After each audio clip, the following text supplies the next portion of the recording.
Amici di Moto.it, ciao a tutti per una comparativa tra le più attese del 2021 tra chi? Tra la regina del mercato che tra poco ci presenterà, è lui o non è lui, ma certo che è lui di nuovo tornato nelle comparative. Ciao Gix! Ciao Andrea, ciao a tutti! Maurizio Gissi, che già trovate nella comparativa che abbiamo fatto proprio con questa moto qua, la Ducati Multistrada V4 in confronto con la Multistrada 1260 Enduro. Esatto, adesso però facciamo un'altra comparativa, sempre con la stessa... E perché? Perché è un'altra, perché ce l'hanno chiesto i lettori nei commenti e perché non si poteva non provare la GS, questa bellissima, poi non dico cos'è, la presenti tu Maurizio, però andava provata assolutamente con la nuova Multistrada V4, che è vero che ha un motore V4, quindi molto stradale sulla carta, poi vedremo oggi come va.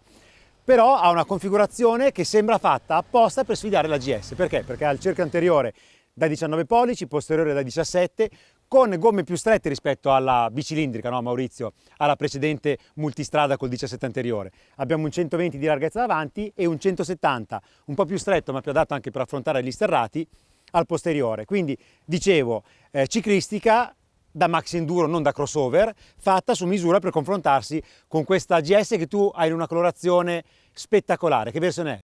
Questa è la versione anniversario che festeggia appunto i 40 anni dalla prima R80G/S che fu presentata nell'80, arriva in vendita nell'81 e quindi questo modello 2021 che di fatto è il modello 2020 che già conoscevamo, che è stato rinnovato in occasione dell'Euro 5, quindi ha la nuova omologazione Euro 5, altre piccole variazioni, però di fatto da un punto di vista meccanico e ciclistico è la GS che conoscevate. Questa è la colorazione appunto anniversario, peraltro ci sono alcune modifiche poi rispetto alla versione anniversario che vi dirò dopo.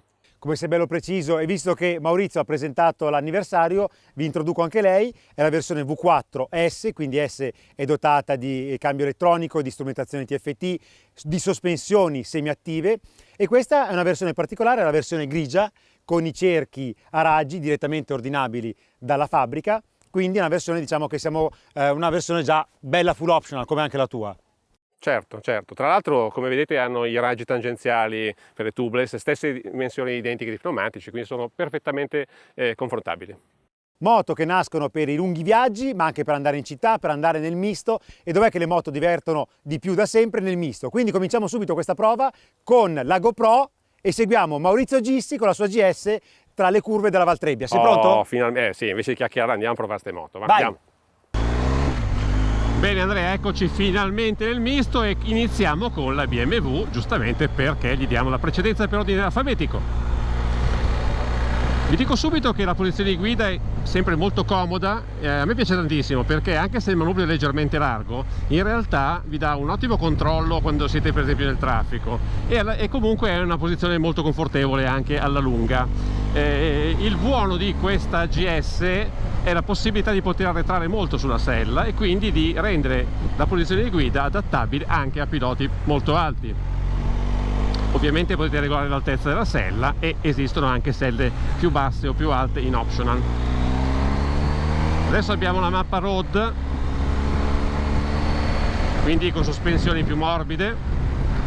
Ovviamente questa moto ha tutti i pacchetti, quindi poi proveremo anche la mappa dinamica. La GS ha innanzitutto una ottima dolcezza del motore, poi vi mostrerò più avanti quanto è in grado di scendere anche nelle marce lunghe.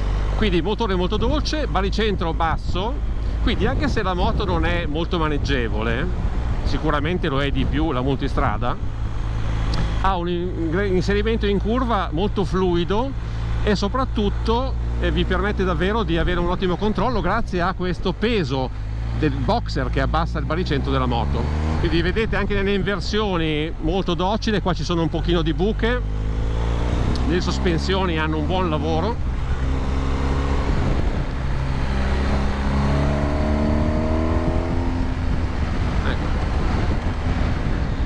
L'ABS, sentite il suo intervento soprattutto sul pedale posteriore quando si arriva vicino al bloccaggio. L'anteriore non ha nessun effetto sulla leva, la frenata è molto pastosa, non particolarmente aggressiva all'inizio, ma in realtà è una frenata molto efficace, perché quando pinzate forte comunque la moto decelera molto bene e soprattutto è molto costante anche nell'uso.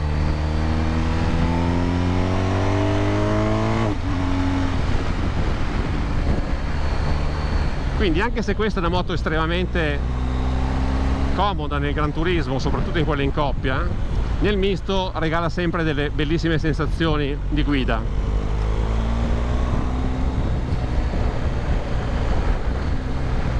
Molto molto fluida nel scendere in piega, motore pastosissimo e via. Adesso vi piazzo una sesta, quarta, quinta, sesta, siamo a meno di 2000 giri, 45 orari, e comunque vedete la ripresa c'è senza nessun tentennamento, e questo è veramente il bello di questo motore. Poi dai 2000 al 2005 è veramente sempre molto pieno, e quindi questo connubio tra peso in basso, rotondità dell'avantreno proprio nello scendere in piega, e dolcezza del motore vi dà una guida che è efficace, che non è assolutamente stancante. Questo è un altro pregio molto positivo, perché vi permette di guidare tante ore anche di passo spigliato e di non stancarvi. Non è evidentemente una moto sportiva di temperamento, ma nelle curve se la cava egregiamente.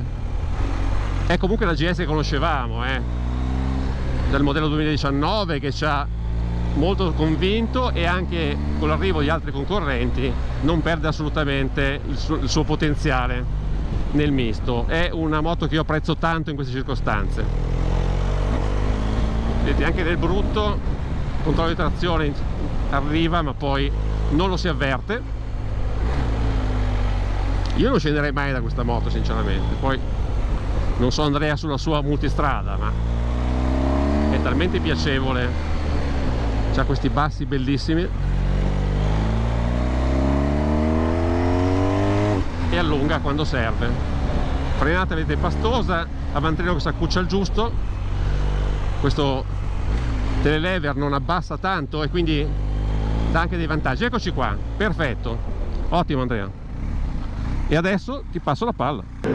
Grazie Mauri, adesso racconto io la Ducati Multistrada V4S. Alzo il parabrezza, opla, fatto per non avere il vento che disturba il microfono, spero che mi sentiate bene. Iniziamo in touring con questa V4 da 170 cavalli e 10.500 giri e una poderosa coppia di 125 Nm a 8.500 giri, anzi 8.750 se ricordo bene la scheda tecnica. Motore molto elastico, guardate, sono dietro il Mauri con la GS, in quinta addirittura curva abbastanza lenta, neanche 3.000 giri, guardate come riprende subito piena la moto, ottima ciclistica, veramente agile. Adesso la sella nella posizione alta, 86 cm, zero vibrazioni, zero calore dal motore, strumentazione molto leggibile, qua vedete la spia dell'olio accesa, però non è tanto la spia dell'olio quanto la spia del service, perché ho superato i 1000 km da quando ce l'ho e deve fare il primo tagliando, povera Multi. Io ne sto abusando, abbiamo fatto la prova con la Ducati Multistrada 1260 Enduro, la trovate su YouTube, guardatela mi raccomando e diteci cosa ne pensate, ma adesso siamo con lei. Moto molto ospitale anche col passeggero, però adesso vediamo come va nel misto. Guardate, le Pirelli Scorpion Trail 2 danno tanta sicurezza in piega. Adesso cambio anche il riding mode in movimento, passo a sport, chiudo il gas, non me l'ha preso, lo rifaccio, chiudo l'acceleratore, vedete cosa mi dice. Ecco, sono in sport, sospensioni semiattive molto più rigide, cambia carattere e sentite che motore quanto spinge. E andiamo all'inseguimento della GS nel misto, spinge tantissimo questo V4 dai bassi, ma vi faccio sentire gli alti adesso. Rimetto la seconda giusto per il rumore e adesso rallento perché sennò i limiti qua si superano subito.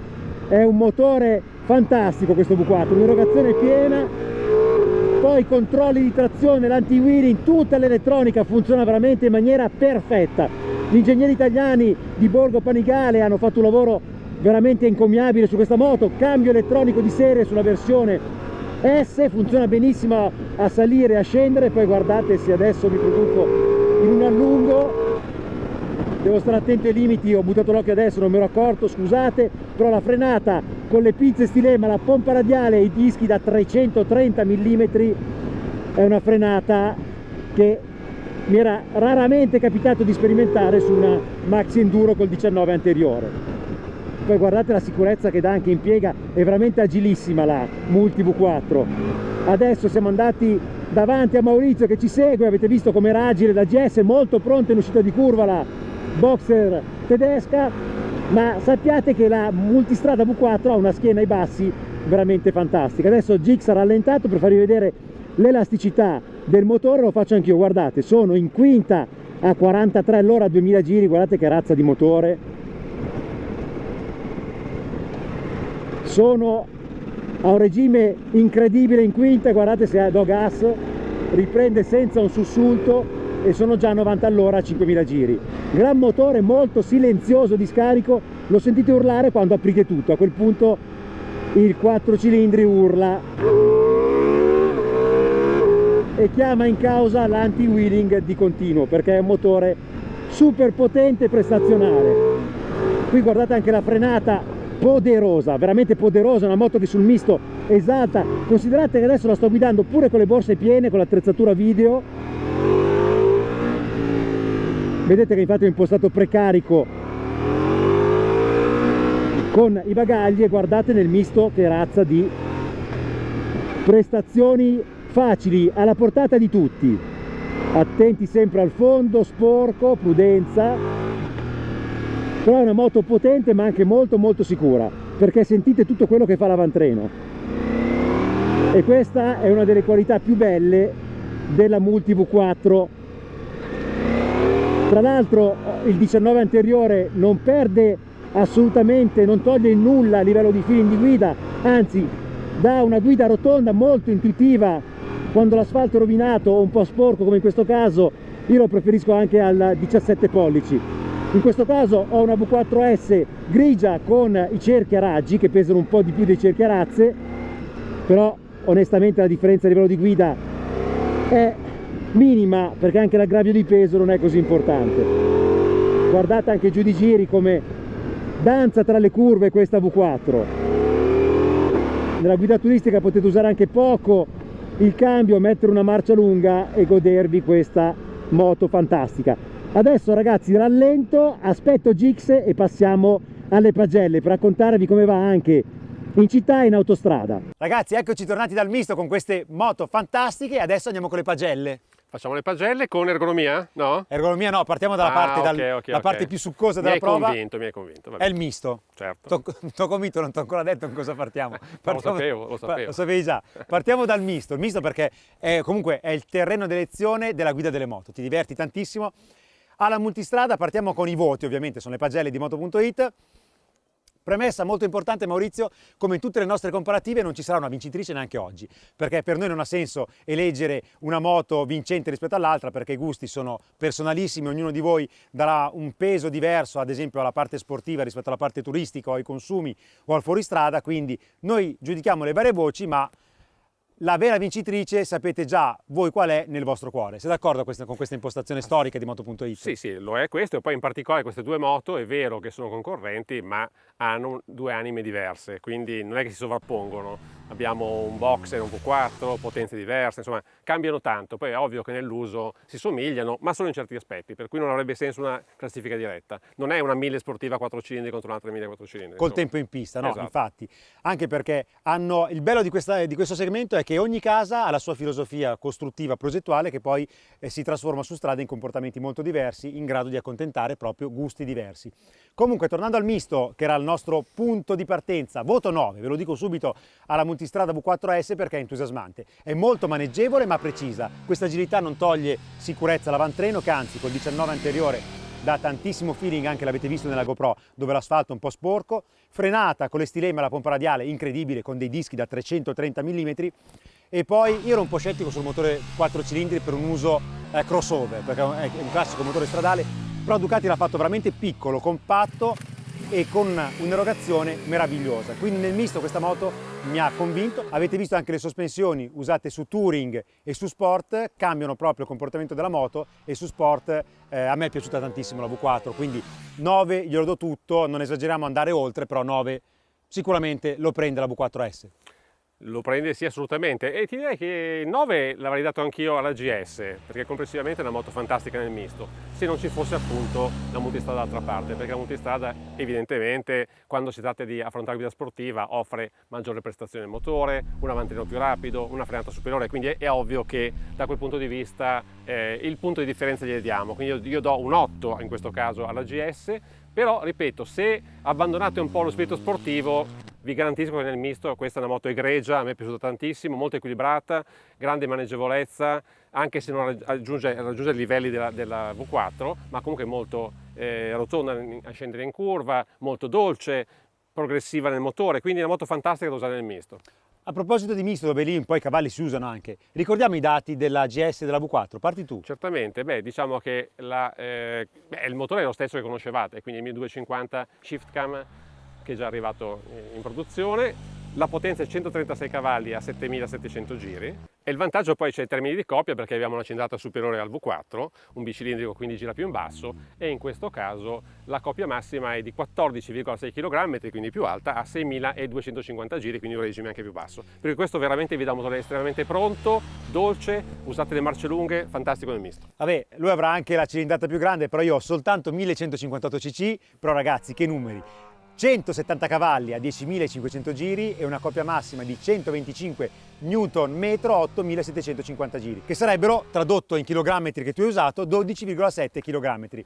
Quindi numeri veramente importantissimi, con un peso a secco di 218 kg, che è importante quando si parla di potenza per confrontarlo, no? In base al rapporto peso-potenza capiamo anche quanta birra avremo sul misto. Sì, però a questo punto è giusto.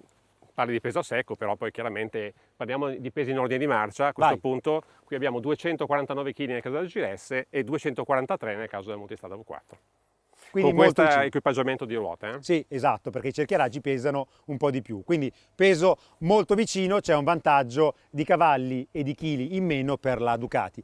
E dopo il misto adrenalinico passiamo alla parte più scolastica, i voti, le pagelle con l'ergonomia. Mauri, ordine alfabetico, quindi comincio... No, cominci tu. La B, B, C, D. Vai. Ma sì, anche perché sarà anche scolastica, ma è una pagella comunque importante. Parliamo di moto anche adatte al viaggio e quindi entrano in gioco, per esempio, appunto l'ergonomia. In questo caso eccellente per quanto riguarda il BMW, perché è molto spaziosa anche per i piloti molto alti, quindi questo è il vantaggio che ha rispetto a multistrada, si può arretrare molto sulla sella, manubrio largo, selle altezza regolabile e si possono anche acquistare ad altezze diversificate, quindi molto spazio anche per il passeggero.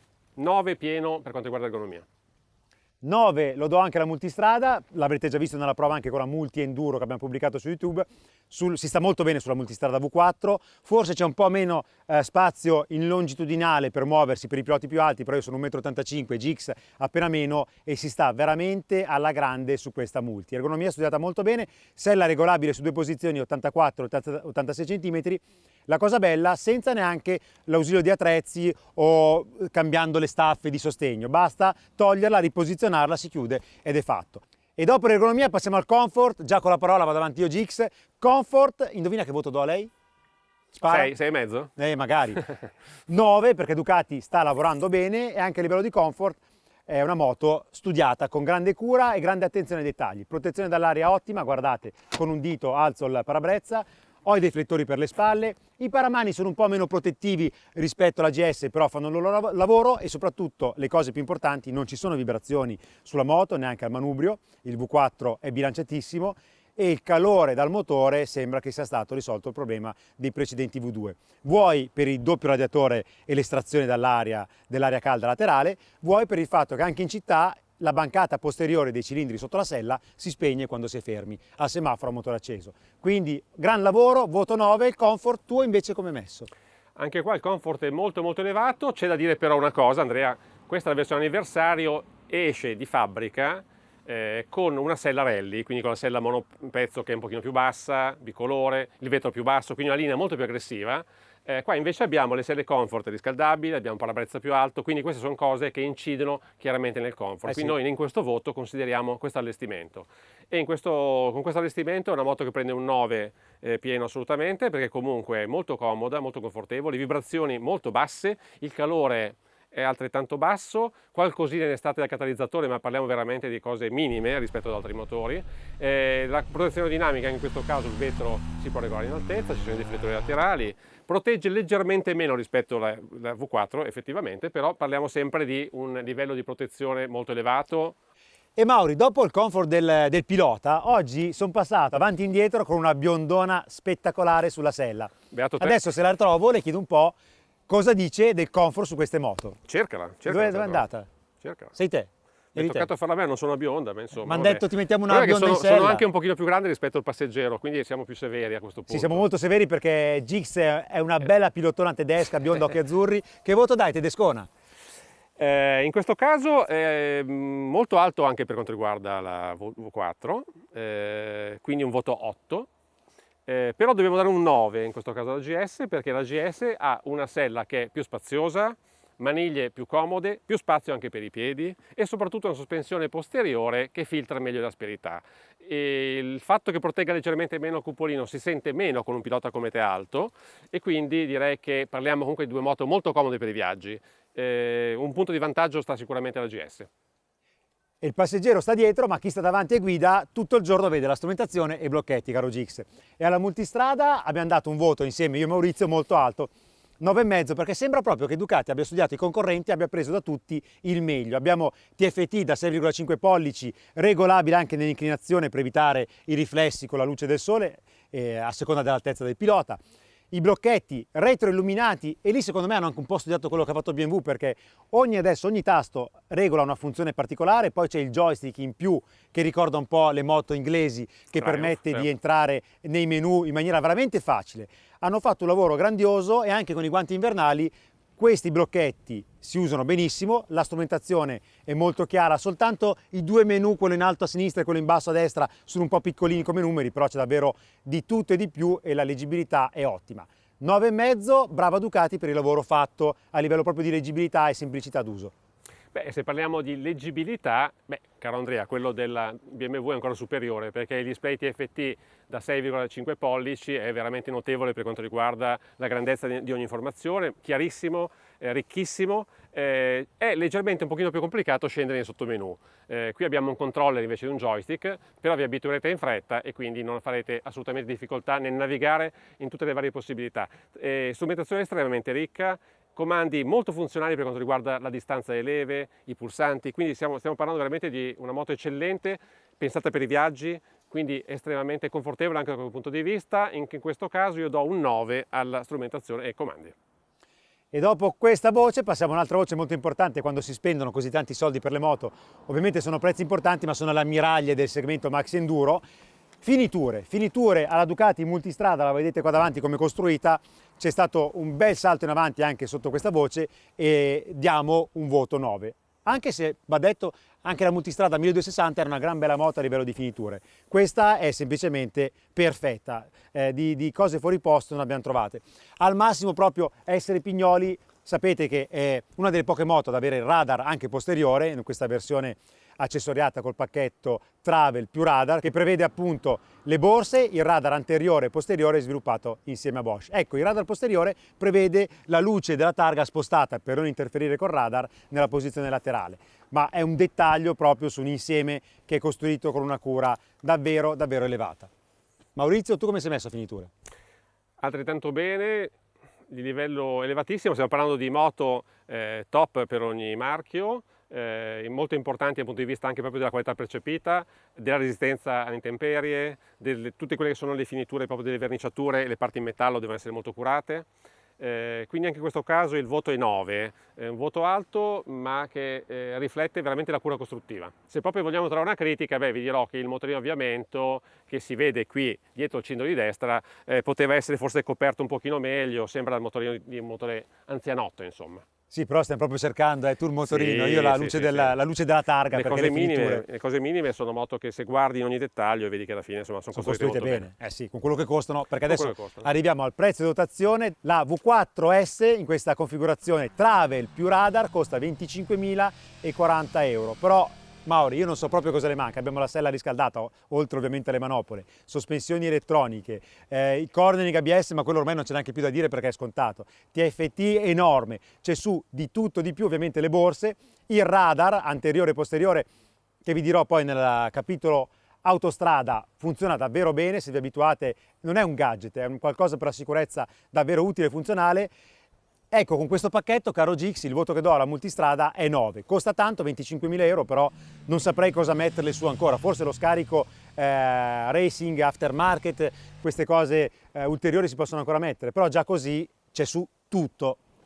Certo, Andrea. D'altra parte, però diciamo anche quanto costano queste moto base, perché è anche Sì. giusto dirlo. Diciamo che la versione anniversario, che già costa 2.000 euro in più rispetto alla GS 1250, costa 20.200 euro. Sono circa 200 euro più rispetto alla V4 standard base. Quindi diciamo che a quel livello sono molto vicine. Chiaramente tu dici, ok, qui abbiamo i cerchi a raggi, abbiamo le borse, La colorazione grigio che costa 200 euro in più. E tutta la parte elettronica che è molto importante. Anche qua abbiamo tutti i pacchetti classici, quindi Dynamic, il Touring, luci. Quindi queste sono due moto ricchissime. E in questa configurazione questa GS arriva a circa 25.700 euro, 25.800 euro, dipende poi dagli accessori che sceglierete. Le selle chiaramente sono diverse rispetto allo standard, quindi anche qua c'è una voce in più che entrerebbe in gioco. Ci fa quasi comodo che BMW l'abbia equipaggiata così con la sella doppia e riscaldata, perché la Travel è proprio, hanno un equipaggiamento molto simile. Le moto che vedete qua sono delle versioni abbastanza full option, anzi full optional entrambe. Sono super ricche e alla fine diciamo che c'è una differenza di prezzo a questo livello di prezzo non così elevata. Quindi la scelta, ma siamo intorno ai 1.000 euro di differenza. Intorno ai 1.000-1.300 euro di differenza. A sfavore della BMW. Esatto, a sfavore della BMW, e va anche detto che con questo sfavore però in più comunque la Ducati ha il radar di serie, quindi costa di più la BMW, la Ducati costa meno e ha qualcosa in più. A questo punto bisogna tirare le somme e capire che voto diamo. E questo è il punto per cui diamo 7,5 a BMW, quindi comunque diamo da 9 a 7,5, c'è una differenza appunto che tiene conto di tutte queste cose. E adesso, con le immagini che scorrono in sovraimpressione, come si dice in televisione, ci vedete in azione in città, io e Maurizio da soli che ci riprendiamo, uno riprende l'altro, no? Con la telecamerina, per raccontarvi come vanno in ambito urbano. La multistrada è stata una bella sorpresa perché in città questa moto si prende un voto molto alto per essere una Ducati, no? Siamo abituati a moto un po' che scalciano un po' i bassi, che scaldano un po' d'estate. Invece alla V4 diamo un bel 8,5 perché non scalda più come prima, poi aspettiamo agosto per provarla bene. Però già in condizioni con 20 gradi, nel traffico, praticamente fermi in prima marcia per parecchio tempo, l'ho messo un po' sotto pressione alla frusta, questa moto è andata molto bene. Il motore è molto elastico, è un V4 sportivissimo ma ha un gran comportamento, e le sospensioni impostate su Urban, quindi con anche la mappa che taglia potenza al motore, siamo a 115 cavalli, sospensioni con l'idraulica più aperta, sono andate molto bene. Quindi è una Ducati che, se volete usarla per andare a fare le commissioni, andare al lavoro, in città 8,5 glielo do, ed è stata una bella sorpresa. BMW fa ancora meglio, perché comunque anche in questo caso potete, cambiando le mappe, in questo caso usate la mappa Eco, che è quella più ragionevole da usare nel traffico, le sospensioni, se le lasciate in automatico, l'ESA abbassa già il precarico, quindi la tenete ancora un pochino più bassa da terra. È una moto che ha un baricentro molto basso, un motore super elastico dei regimi più bassi, una frizione dolcissima, quindi in città è veramente una moto eccellente da utilizzare, nonostante pesi 250 kg con il pieno alla fine, quindi non è leggerissima, però vi troverete molto bene in città, non scalda, quindi un 9 è un voto alto che mi sento di dare a questa moto. Quindi Maurizio, moto che nascono per il turismo, maxi enduro molto potenti, però la sorpresa è che in città vanno molto bene. Certo. L'unica nota che aggiungo sulla BMW, ricordiamo che il telelever paga un po' lo scotto sullo sconnesso, sul pavé più massacrato, e purtroppo nelle nostre città c'è, se andiamo all'estero no, ma Milano, Roma sono abbastanza distrutte. Ecco, il telelever è un po' duro sulle buche più secche. Vero, e dalla città il passo è breve, si va in autostrada, si esce, si passa il casello, si inizia a viaggiare. Borse molto spaziose in questo caso, cupolino che si regola facilmente e lo si alza, posizione molto comoda, vibrazioni come vi dicevo prima bassissime, calore che al motore non arriva mai, prontezza del motore nei sorpassi, un voto che è 9 pienissimo. Eh sì, dico subito il voto alla multistrada, qui c'è un leggero vantaggio, ragazzi, ovviamente c'è un motore V4, però non è soltanto il motore, voto 9,5, ripara un pelino meglio della GS dall'aria e poi nei sorpassi è ancora più pronta, anche se va detto che abbiamo fatto le prove di ripresa da 90 km/h ma anche da 120 in sesta e sono veramente vicine. E voi direte, ma come, la GS ha parecchi cavalli meno, 34 cavalli meno, ma il discorso è relativo soprattutto alla coppia, perché è un motore che ha più coppia, di cilindrata più grande, e detto in soldoni, dagli 80 all'ora fino a quasi 200 km/h, le moto viaggiano praticamente affiancate, Maurizio. Poi dopo i 200, questa ci ricorda che ha un motore V4 da MotoGP e prende il largo. Tra l'altro nella pista degli aerei dove abbiamo provato le moto possiamo anche darvi il dato della velocità massima, che è veramente impressionante. Vi ricordo 9,5 in autostrada, 9, ma velocità massime. Partiamo dalla BMW. Beh, qui abbiamo fatto, allora, controllati con il nostro bel GPSino preciso, 218 orari, che non è niente male per questa moto. Ma indicato quanto vedi? Indicato sono 225 all'ora, 8100 giri. Con lei, mi viene sorriso a dirlo perché sono dati mai visti su una Max Enduro, siamo arrivati a 267 km orari indicati, corrispondenti praticamente a 250 km orari effettivi, 249 per l'esattezza. Dati veramente impressionanti, ma la cosa più bella, perché poi trasferito sulla strada ovviamente non andate a queste velocità, però abbiamo anche rilevato che la stabilità rimane elevatissima anche in autostrada, anche col bagaglio e col passeggero, e questa è la voce più importante che riguarda queste moto da turismo, no Maurizio? Sì, hanno un'ottima stabilità sul veloce e soprattutto non stancano mai, quindi questo aspetto nel viaggio è importante, sicurezza data dall'assistenza elettronica, quindi sì, assolutamente. Bravo, non stancano mai, mi hai ricordato di cosa dovevo parlare, l'ho detto anche prima, il radar della multistrada, ve lo dicevano, abituato alle Young Timer mi sembrava una cosa un po' di più da avere sulla moto, tipo tanti gadget elettronici che adesso vanno di moda. Invece no, non è un gadget. Quando fate viaggi lunghi, capita su moto da turismo, agli intervalli di manutenzione ad esempio programmati ogni 15.000 km, quindi Ducati l'ha studiata per viaggiare tanto, vi mettete in autostrada con la vostra velocità impostata, funziona fino ai 160 km orari il radar della Ducati, mantiene la distanza, è molto dolce nel mantenere la distanza dal veicolo che precede, e poi c'è il blind spot detector. In pratica lo specchietto ha una funzione molto intelligente, si illumina quando c'è un veicolo presente nell'angolo cieco, e per la sicurezza questa cosa è veramente fantastica. Quando vi abituate lo vorreste in tutti gli specchietti anche della Vespa in città. Quindi gran cosa per la Ducati, l'autostrada l'abbiamo finita anche con i dati di velocità, e dopo l'autostrada passiamo a un dato altrettanto importante. Non so quanto sarà importante per voi, però noi l'abbiamo fatto, il consumo. Beh, insomma lo è, quando si viaggia alla fine, insomma, la sua importanza ce l'ha. Quindi se una moto consuma di più o di meno fa un po' di differenza. Prego Gix, vada col consumo. Beh, allora abbiamo tirato un pochino meno rispetto all'altra volta, però passi belli sostenuti, autostrada, misto, montagna, città. Quindi vediamo un consumo medio che tiene conto di questo nostro percorso tipo, e nel caso della GS 18,2 km/h. Quindi un consumo molto buono che si merita un voto 9. Passiamo alla multistrada V4 e qui viene fuori l'aspetto un po' dolente, la nota dolente rispetto alla precedente multistrada. Il motore V4 ha 4 bocche da sfamare, ciuccia di più tradotto, e nello stesso percorso oggi a confronto con la GS, quindi un percorso che ha previsto 50% di autostrada, 30% di misto e 20% di città, abbiamo totalizzato 15,2 km con un litro. Ovviamente se avete visto l'altra prova multistrada 1260 in confronto con lei avrete visto un consumo diverso, ma perché è stato calcolato su un percorso differente che prevedeva in quel caso anche tanto fuoristrada.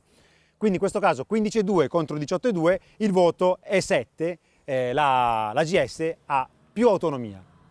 E adesso per chiudere questa comparativa ci manca un'ultima cosa, Andrea. Vediamo se indovini. Ve lo dico subito, manca il fuoristrada, abbiamo i cerchieraggi, l'anteriore da 19 pollici, però attenzione, udite udite, questa volta la prova di fuoristrada non la faccio da solo io, ma se la cucca anche il Gix, così sporcherà la sua giacca. Perché? Perché va bene le derapate, i saltini con le moto, però bisogna anche capire in mano a chi in fuoristrada ci va meno, ci va raramente, come ci si trova con queste moto. Quindi Gix è il candidato, la cavia perfetta.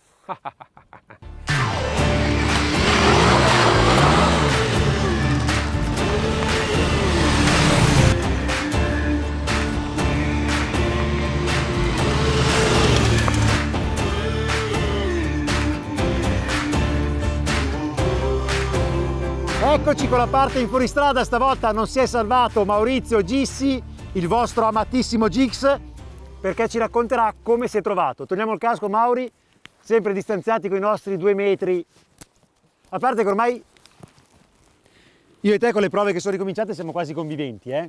Non esageriamo. Però cosa ci fai sulla Ducati? Le hai provate tutte e due, furbastro? Tutte e due, sì, sono contento. Meno male che mi fate provare stavolta. Sei contento? Meno male, no, porca miseria. Allora, i voti poi vediamo chi li dà, però cominciamo il commento tuo in ordine alfabetico. Sono io sulla GS, però commentami per prima la GS. Come ti sei trovato? Molto bene, perché veramente sembra una moto da trial, motore bilanciatissimo, stai in piedi bene, manubrio largo, vai via con un filo di gas, quindi il primo approccio è di grande facilità, di grande semplicità di guida, soprattutto dove il terreno è molto compatto. Però quando poi diventa secondo me un pochino più mosso, senti l'avantreno, fai un pochino più fatica a sentirlo tra le mani, cosa che invece mi ha molto stupito è la V4, perché pensavo fosse più impegnativa, in realtà è più maneggevole, più preciso d'avantreno, col gas bello sempre pronto, una bella posizione in piedi, quindi mi ha veramente stupito, mi è piaciuto da molto. Do io i voti? Ma dai tu. Adesso vi do anche il mio commento come sempre, perché oggi ho voluto proprio Tu fai usare... il commento serio a questo punto, certo. Ho voluto usare il Gix perché Gix, a parte che non è un neofita di queste moto, la Max Enduro le ha sempre usate nelle prove in questi anni, anche in fuoristrada, quindi era perfetto. Poi lui non è un agonista, non fa enduro, motocross, quindi è il classico utente che compra la Max Enduro e si fa dei bei giri in campagna come oggi, dove è possibile. Quindi il suo commento è stato pertinente, sono d'accordissimo con te Maurizio, perché la GS è sempre una gran moto, in fuoristrada va molto bene, soprattutto perché è un'ergonomia che ti mette a tuo agio subito, la guidi benissimo in piedi, gestisci il motore con la frizione e con i freni in maniera semplicissima, anche quasi come un trial, l'hai detto tu, bravissimo, e quindi si gestisce molto bene nello stretto, è proprio facile. Quando aumenta un po' la velocità c'è da dire che il Boxer ha tantissima coppia e poi ha questa connessione diretta con la ruota posteriore, col cardano, quindi appena tocchi il gas, ti scappa un po' il gas, lei prende subito velocità. E dove prendi qualche buca, oggi avete visto, tra sabbia, sassi, qualche buchetta che tu non hai fatto, Gix, ti sei astenuto, hai fatto bene. Voglio evitare di sdraiare la moto io. Bravo. Fatichi un po' di più. Con la GS la cosa che ci ha meravigliato tutti e due oggi è che quando aumenta un po' il ritmo, la multistrada V4, con V4 io ero un po' prevenuto su un motore di questo tipo in fuoristrada, però ho visto già con la 1260 e nella prova a Borgo Panigale qualche mese fa che hanno ottenuto un bilanciamento veramente notevole, perché il gas quando metti la mappa enduro da 115 cavalli si gestisce molto bene, riesce a richiamare il gas anche a metà curva, non ti scappa via la moto, anche togliendo il controllo di trazione. Poi altra cosa molto importante, l'ergonomia in piedi, come dicevi tu, è semplice, ma la cosa che più mi è piaciuta della multistrada in fuoristrada è l'avantreno, che su strada è agile e preciso, ma in fuoristrada resta maneggevole. Tra l'altro Andrea, questo avantreno che sull'asfalto è così bello piantato a terra, lo senti proprio bene, bella carica, pensavo fosse più sbilanciato in avanti in fuoristrada, invece no, assolutamente. Rimane ben controllato, non si pianta mai per terra dove non deve, quindi bello. Sì, questo V4 è un po' motore delle sorprese, comunque adesso venendo ai voti, la GS andava bene in fuoristrada prima, ci va anche adesso, certo quando il terreno diventa un po' troppo rovinato fatica un po', soprattutto per il tipo di sospensione anteriore, però 7,5 se lo prende anche adesso perché è una moto molto facile a livello ergonomico.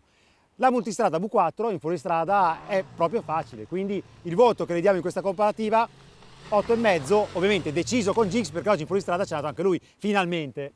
Sì, mi piace molto la GS, però il voto di differenza c'è assolutamente. Adesso la comparativa finalmente dopo 48 minuti, non lo so quanto sarà durata questa comparativa, però molto lunga perché c'erano tante cose da dire, è finita. Grazie mille per averci seguito, commentate qua sotto sul canale YouTube di Moto.it, criticateci se c'è da criticare, benvengano le critiche e grazie Maurizio. E posso aggiungere una cosa? Poi ti do la parola. Mi raccomando, perché un attimo anche in fuoristrada, copritevi non col maglioncino di lana, ma con protezioni, paraschiena e anche con la prudenza sempre, giusto? Come potrei contraddirti? Assolutamente sì. Certo, prudenza sempre e protezioni sempre. Ciao!